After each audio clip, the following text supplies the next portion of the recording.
Sugeng enjing para pemirsa, kalian Pulau Yogi Putra. Rentetan kecelakaan kedadian tentunya tol Bawet Kabupaten Semarang, Jawa Tengah.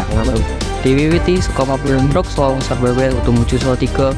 Kecelakaan kasebut dumadi jam 6:30 waktu maghrib tanggal 29 bulan September tahun 2023. Kedadian iki melokake motor, mobil, lan truk.